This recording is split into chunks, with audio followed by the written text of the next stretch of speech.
Hi guys, another Assassin's Creed Unity video.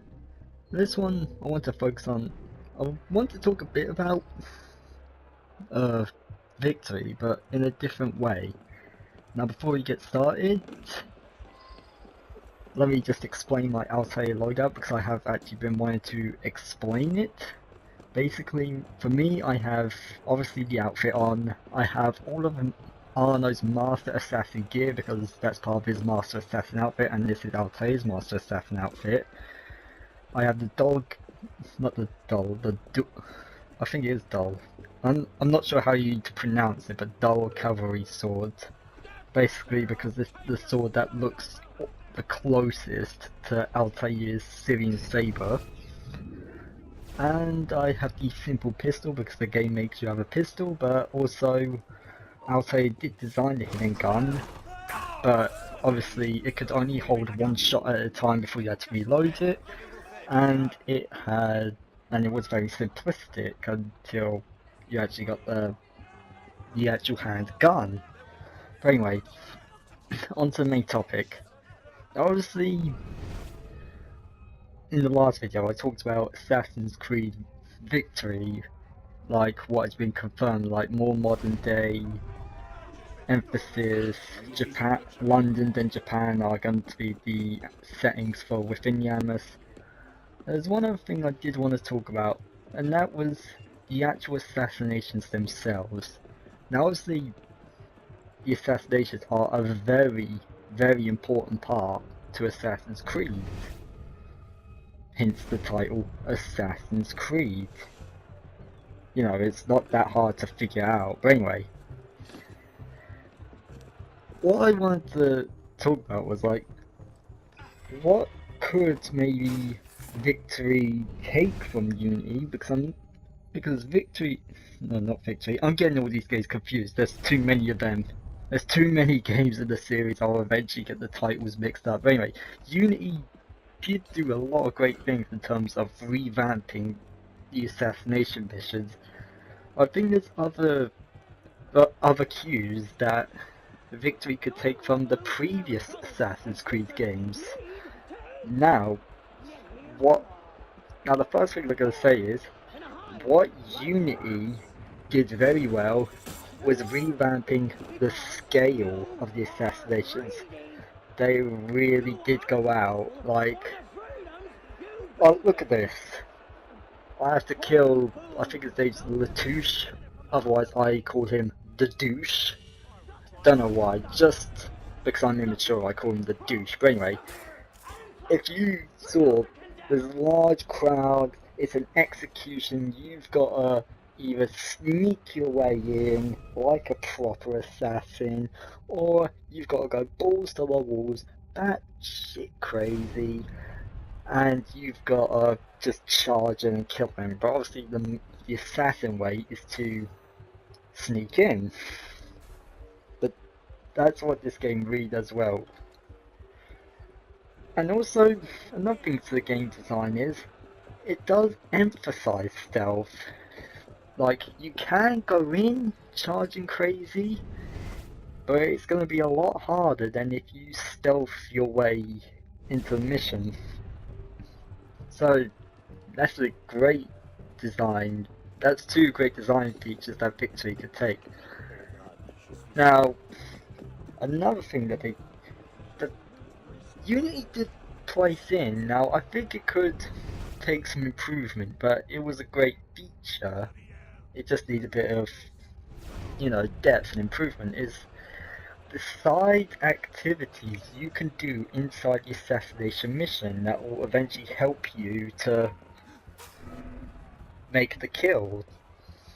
Now, in some assassinations in this game, these features were actually placed in well. Like, for example, if you look above the minimap, there's the assistance opportunity where if I basically go up to a tent that you can see the white mission marker at, pull off the cover, that will bring the crowds closer, but that will also remove the restricted area back to only the actual guillotine itself, the guillotine platform, like as you see now.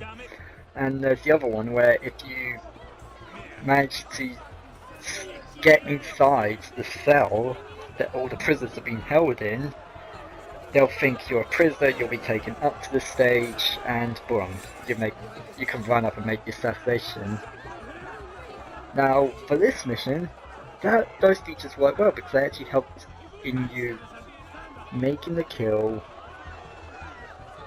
and it's very intuitive. In other assassinations, they didn't really help.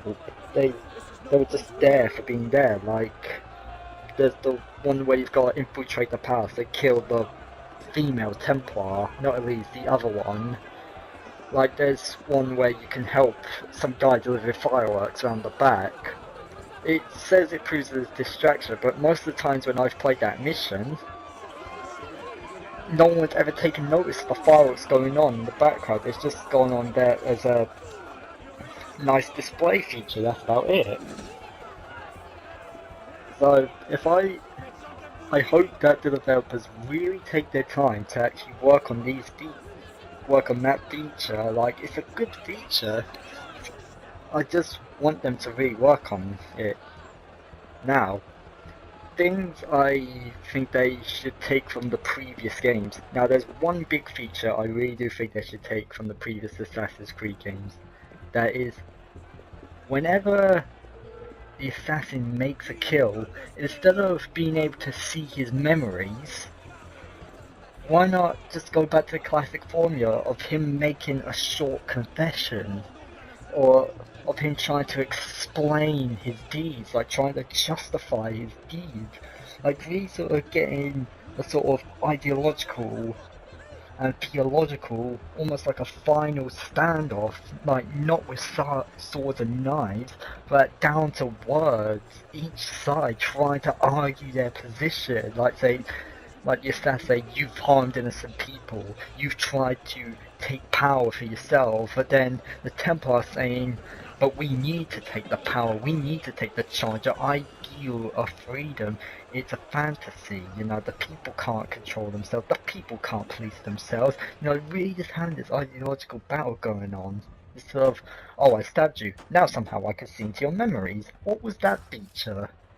I mean, it did help get the story along, but it's just like, okay, yes, having a 5-minute or 10-minute discussion after killing the target when there's hundreds of guards around seems ridiculous, very ridiculous.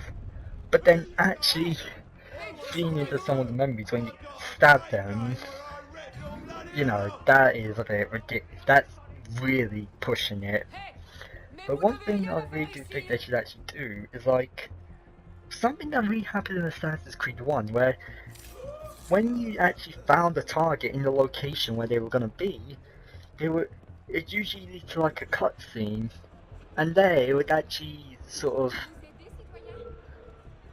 they would use that to like say, right, this is what this person's doing, this is why you should actually kill them, this is why you should actually care about killing this man, because he's either he's harming innocent civilians, or he's just a cruel and harsh tyrannical person.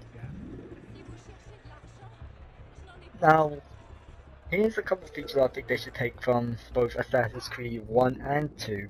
Assassin's Creed 1 had a good idea, had the brilliant design feature of being able to select and choose what information you got on your target. I do like that, that makes you feel like more of an assassin. You can think, oh, I want to find out this piece of information, or I want to find out this piece of information. But I think Assassin's Creed 2 had a good feature of being able to, well, having forced investigation missions in the sense that you obviously need to know where the target's gonna be, when he's gonna be, but maybe sort of leave the why part as to like sort of a optional one, or leave the how as an optional.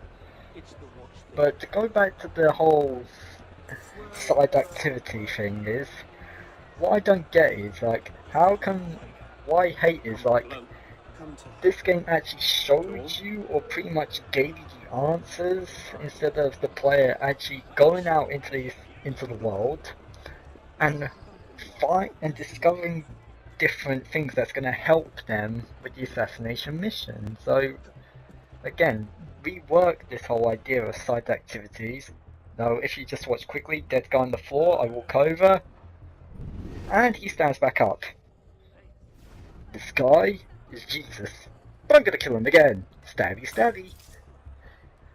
Now, there's one thing I do want to cut the commentary short, because there's one thing I do want you to listen to.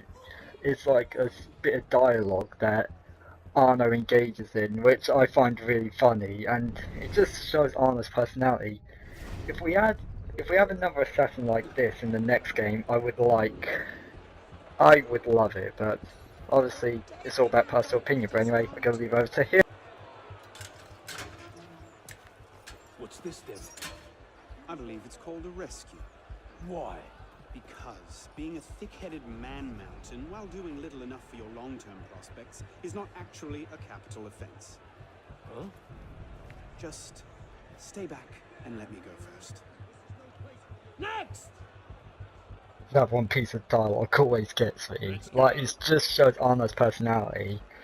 Anyway, like, here's what I was saying about the whole seeing into their memories. Like, here's the issue. Like, watch. Like a sick assassination. Now, obviously his throat's been slit, but then somehow, how does that allow me to see into his memories like this? Like, they don't even explain that. Like, what's Arno? Does Arno know telepathy? Like, this is never explained. Like, yes, it helps with the plot along and explains the character's backstory. I wish they could have shown the characters' backstories and connections in a different way. Like, this really seems a bit... like, compared to the whole confession way of the previous Assassin's Creed games, it just goes out there. It's a bit too out there. Like, realistically, the whole confession scene, I'd actually like to see them take that from Assassin's Creed 3, where, like, it wasn't Connor standing holding their head up, but realistically, you know, Connor may either be walking around, like, looking down at him, or he may be down on his knees, staring at the target, but always, all the assassins, like, close the eyes of their target. So, you know, like, I'd like to see the classic ways of the classic way of revealing the character's backstory done in a different way. But anyway, here's one thing this game's already done right, which I do think they took from the previous Assassin's Creed game, like the whole, when you've killed the target, you need to flee the area, because there are just guards swarming in. But anyway, I'm gonna vanish off into the shadows now, and I will see you guys in the next video. I'll probably just go on and talk about something like the co-op, to be honest, because I do need to have a good little talk to you about that. But anyway, I'll see you later, and I am out of here.